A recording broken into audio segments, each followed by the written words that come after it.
এই ক্যাম্পাসে কি কোনো ভাই আছে নাকি রে? সেই ভাই কে? হামিম ভাই। হামিম ভাই হচ্ছে ছাত্রদলের একজন নেতা। প্রিয় দর্শক, আপনারা দেখতে পেয়েছেন মনোনয়ন ফরম কেনার আগেই ছাত্রদলের যেসব নেতাকর্মী আছে তারা ডাকসুর যে আপনার নিয়ম শৃঙ্খলা আছে সেই নিয়ম শৃঙ্খলা ভঙ্গ করেছে এই ছাত্রদলের লোকজন। এখন ছাত্রদলের নেতারা বলতেছে এটা হচ্ছে সাধারণ শিক্ষার্থীদের একটা উচ্ছ্বাস। না, এখানে সাধারণ শিক্ষার্থীরা কোনো উচ্ছ্বাস প্রকাশ করে নাই। যারা এখানে এসেছিল, যারাই স্লোগান দিয়েছে, সবাই প্রত্যেকেই ছাত্রদলের লোক। এখানে সাধারণ শিক্ষার্থীদের কথা বলে নিজেদের এই আপনারা যে শৃঙ্খলা ভঙ্গ করেছেন এটাকে পার কোনো সুযোগ নাই। অথবা আপনারা শৃঙ্খলা ভঙ্গ করেছেন। আর আমি সাধারণ শিক্ষার্থীদেরকে বলতে চাই, দেখেন এই যে ভাইয়ের রাজনীতি যারা করে ক্যাম্পাসে, তারাই কিন্তু ফ্যাসিবাদ কায়েম করে।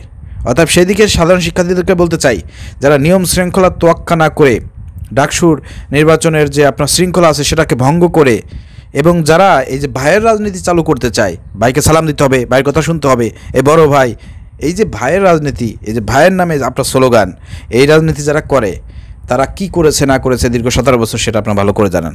অর্থাৎ আপনারা কি এই রাজনীতি চালু করতে চান? যদি চালু করতে চান তাহলে তাদেরকে ভোট দিন। আর যদি চালু করতে না চান তাহলে দীর্ঘ 1 বছর ধরে ঢাকা বিশ্ববিদ্যালয় শিক্ষার্থীদের কল্যাণে কারা কাজ করেছে? শিবির কাজ করেছে, ছাত্রদল কাজ করেছে, অন্যান্য সংগঠন কাজ করেছে, বামপন্থীরা কাজ করেছে।